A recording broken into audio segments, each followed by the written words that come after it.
Hello, Air Signs, Gemini, Libra, Aquarius. Ito yung gabay ninyo para sa araw na to. So, lie low muna tayo ngayon guys. Hindi muna ako maglalagay ng timestamps. Medyo nakaka-stress, nakakapagod at time consuming yan. So, bahala na po kayo magpasensya at hindi muna ako magbibigay ng lucky numbers ngayon. No? So, ang gagawin ko yung gabay. Bahala na po kayo kung magre-resonate sa inyo dahil hindi naman ito personal reading. Gemini, Libra, Aquarius. At para sa mga bago dito, I'm Purple Teen. Kung di pa po kayo nakaka-subscribe dito sa aking YouTube channel, please do so at paki-like and follow na rin yung aking TikTok, Facebook page, and Instagram. Sa mga interesado sa personal reading, mag-send lang kayong private message sa aking Facebook page. Hanapin nyo yung link at description nakasulat below. So, ayan. Kayo mag-alala, may mga listahan naman ako dito pero for individual signs, no, yung mga lucky numbers. At kung talagang gusto ninyo ng specific sa sign ninyo, wag na po kayong umangal, hanapin nyo lang yung mga readings dito. Marami naman akong timeless reading dito or may mga previous reading ako na merong specific sign. Kung ayaw nyo ng tatlong signs sa isang reading. Pero ito kasi format ko, ginagawa ko talaga to. Okay? So, hindi naman po lagi kaming mga readers napakaraming energy at oras na gumawa ng 12 signs. Imagine niyo yun. 12 signs, imagine mo in one sitting, gagawin mo ba yun? Kada reading sabihin mo na, let's say 10 minutes pinakamaiksi hanggang 20 to 30 minutes. Mawawala na po kaming boses at buhay nun. So, ayan, sa mga nakakaunawa, maraming salamat. Sun, Moon, Rising, and Venus signs ninyo maganda. So, kung alam ninyo yung placements ninyo, panoorin nyo rin yung ibang signs.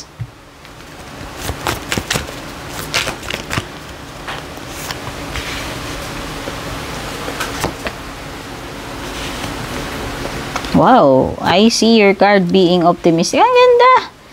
Actually, maganda yung overall mo. Overall energy mo is, material success, 9 Pentacles. So, nakikita ko mukhang masagana at matagumpay itong araw mo ngayon or sa mga susunod. Ayan, Chariot card, Wheel of Fortune. So, power cast ito. Meron ka pang fulfillment. Ganda. Ang ganda ng energies mo, Gemini, Libra, Aquarius. Sana all. So, I see you, Libra, Gemini, Libra, Aquarius na. You will reap the rewards ng iyong mga paghihirap dito with the 9 of Pentacles. No? This is a sign na, may enjoy mo. May enjoy mo itong success mo at lalasapin mo lahat yung mga pinaghirapan mo dyan. Magbubunga ng maganda. Okay? Chariot card. Diba? This is a card of victory. Wheel of Fortune is a card of optimism. Nandun ka sa magandang, pwede kasing positive, negative si Wheel of Fortune, pero more on, nakikita ko dito, nandun ka sa itaas ng wheel. No? Ibig sabihin, ito ay maswerteng pagkakataon para sa'yo. And ito pa yung fulfillment. So, ayan. Clarify muna natin si Chariot. Okay, ang nakikita ko dito, mag-move forward ka pa rin dito sa iyong success.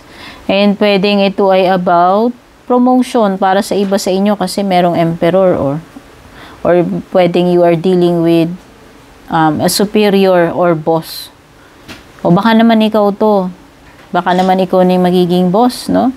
Pero nakikita ko na meron kang mga dito, kompetensya, whether businessman ito or career with the 5 of Wands. No, healthy naman, lahat naman ng bagay may competition kahit sa school, 'di ba? Kahit saan meron niya, maliit ka pa lang may competition na eh. No, nakita ko naman dito lang. Tamang healthy competition lang naman 'to. Pero nakikita ko talaga ang pag-usad mo rito, ang ganda. So, kung proyekto man ito, business, ganda ng ano, ang ganda ng prognosis kasi, ayan, Chariot, ibig sabihin, magiging successful talaga yan.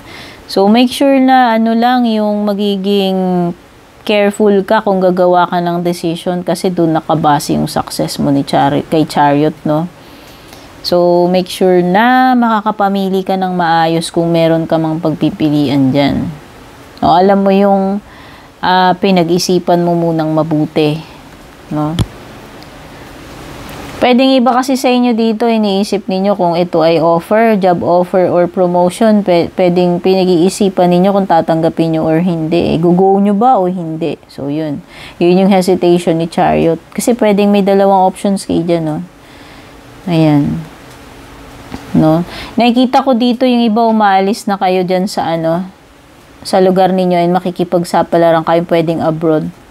No, pwedeng iba, alis kayo. Ayun yung city na yun. Doon kayo nanggaling and then magta-travel kayo.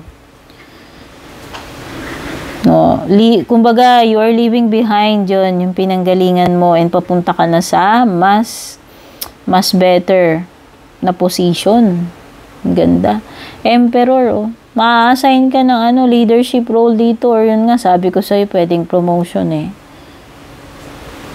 Pwedeng may Aries dito and dito naman si Chariot naman ay Cancer. So, yan. Pwede may makadil ka ng mga ganyan.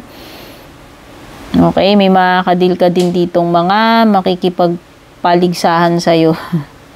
Hindi naman nawawala yan.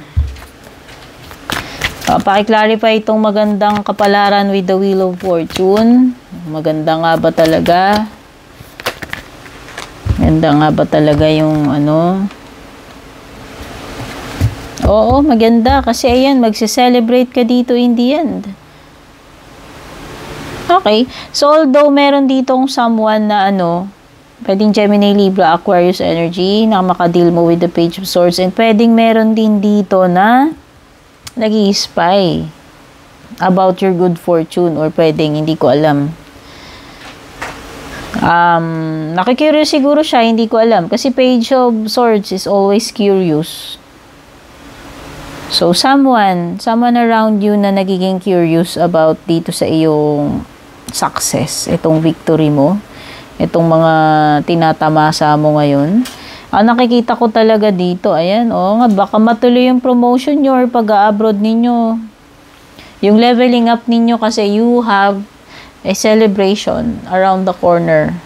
Pwedeng ito ay celebration na nitong promotion ninyo, itong deal, itong offer na ito. Or pwedeng meron celebration kasi may binyag, may kasal, or may birthday, hindi ko alam.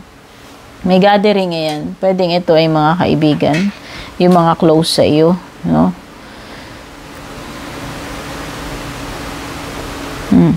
So, pwedeng someone spying around you, or pwedeng nakikurious lang siya, or it could be you, no? Pwedeng namang energy mo yan. Gemini, Libra, Aquarius, since this is Page of Swords. Reading nga pala ito ng air signs. Okay. So, baka naman ikaw yan na nakikurious ka about something. Hindi ko alam. Ano ba tong pumapasok ngayon sa isip mo? Ano ba ngayon yung mga interest mo? Ayan. Baka naman yan yung curiosity mo ngayon. Gemini, Libra, Aquarius, no?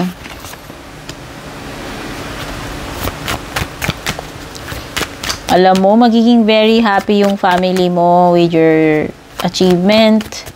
Grabe, this is success. So, baka nga ito ay success sa negosyo or career. Sabi ko nga sa'yo, leveling up yan. At damay ng kasiyahan ang iyong family dito. Ibig sabihin, very happy sila. Magiging very happy kayo. May mga anak ka na, may asawa ka na.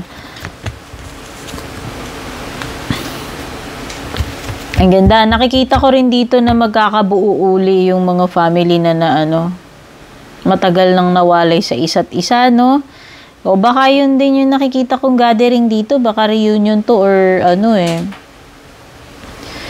Kung meron man hindi naging maganda sa family ninyo, ito na yung time na mabubuo na kayo uli. Ibig sabihin, magkakaayos yung mga dapat magkaayos. Kung nagkalayo dahil nag-abroad, yung iba magkakasama-sama na uli. Mabubuo na uli yung family. No?